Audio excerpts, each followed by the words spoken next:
nagkamali tayo kanina is inulit natin, pero hindi ko na siya, pero inayos ko na to. And as you can see, sa ako na ako, nag-configure na ako ng mga VLAN. So dito sa switch to na tayo. As you can see, meron tayo ditong VLAN name na VLAN 10 HM and VLAN 20 CIT.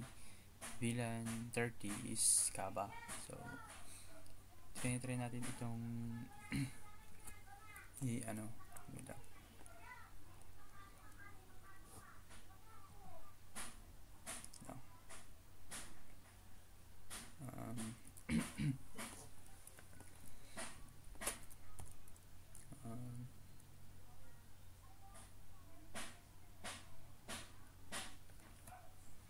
Configure lang natin, configure terminal, then configure lang natin to, interface range FA0/126, and then enter. Ay, wait lang, nagkamali tayo, wala tayong space doon. Interface range FA0/126.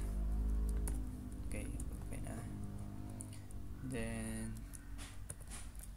switch port mode access, ayan. Then switch port access VLAN 10, ayan. And then exit. Ulitin natin yung process natin dito, pero yung fast Ethernet ko niya is iba na. Interface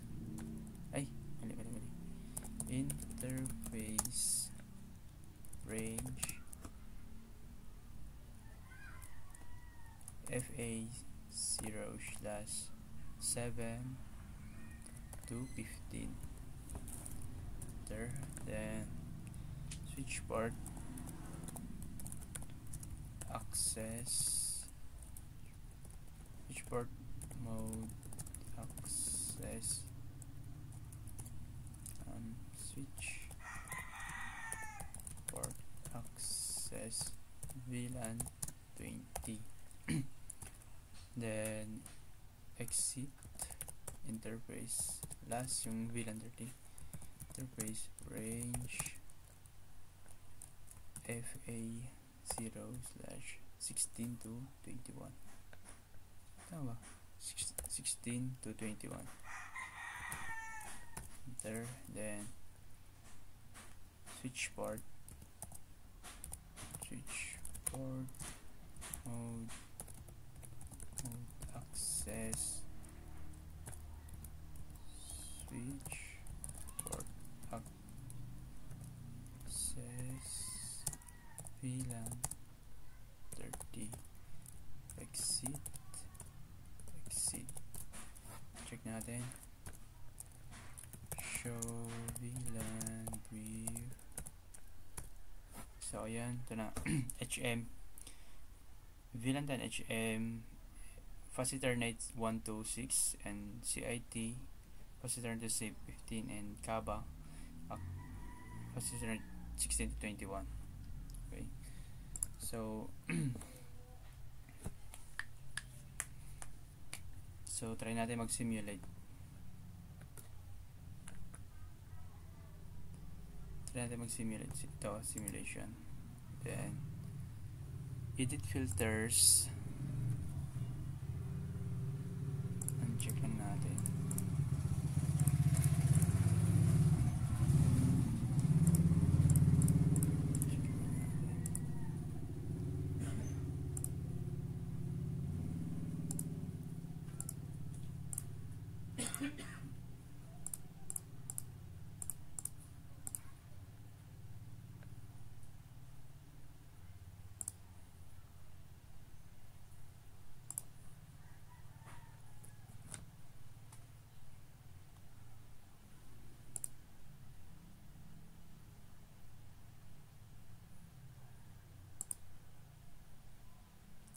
check din natin lahat.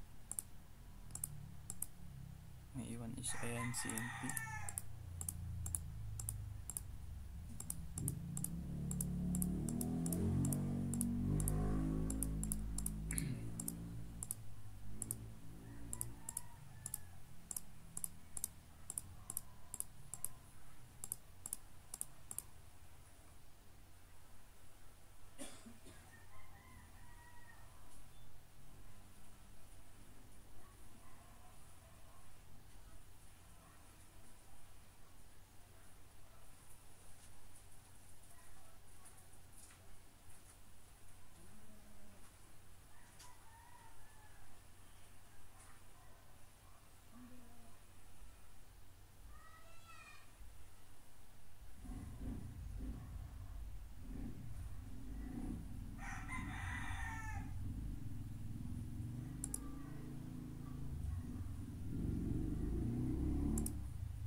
So, try natin mag-send ng message from VLAN 10 to VLAN 10.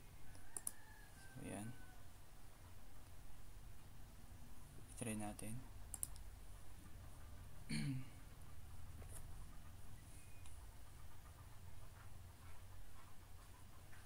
So, yun.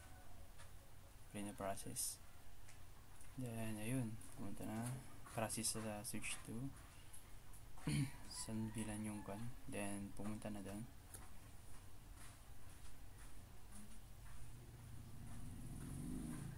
So, yan. Pabalik. Binasan niya ulit. Then, yun. Sinend niya, yun. Then, babalik dito.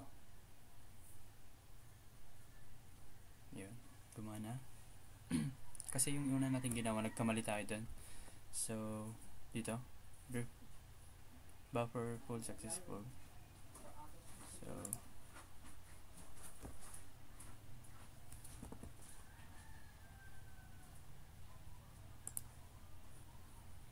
So,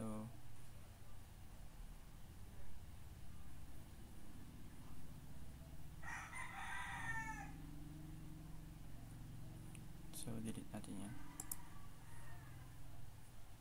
So, try naman natin yung maraming magsisend. Okay. So, ito. Dito. Tapos, ito. Dito.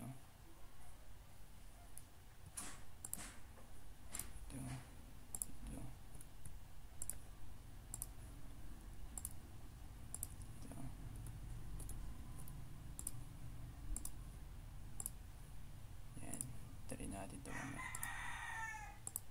yan, tapos dito lagyan natin dito ito, tapos dito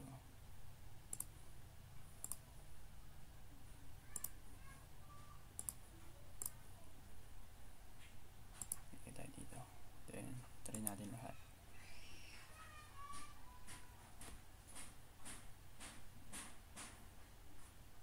Ayan.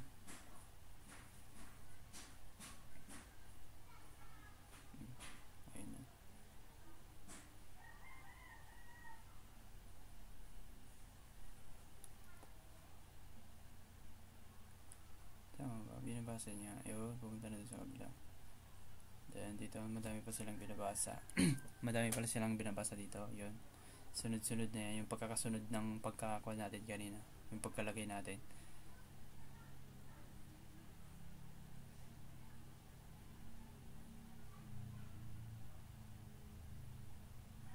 So yan, gumana. Yun, madami na, sabay-sabay na sila.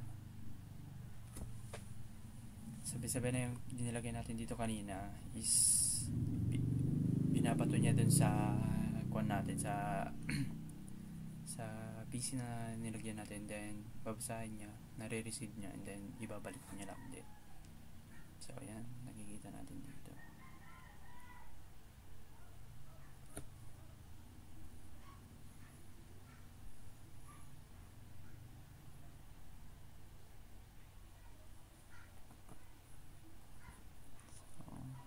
Successful dito yung mga to. Makikita natin dito yung mga successful. So sa atin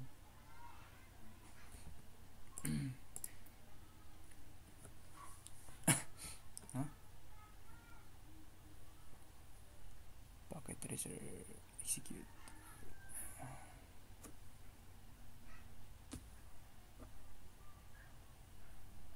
So successful dito, makita natin dito.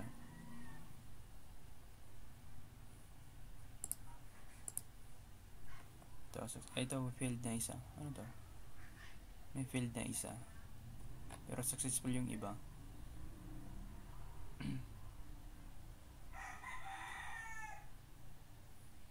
Bakit yan may failed na isa? Ano to? Laptop. Anong laptop to? Laptop 28.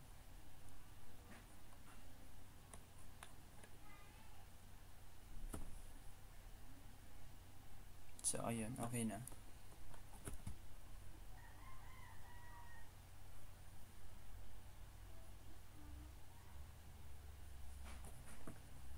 So nagkita naman na yun.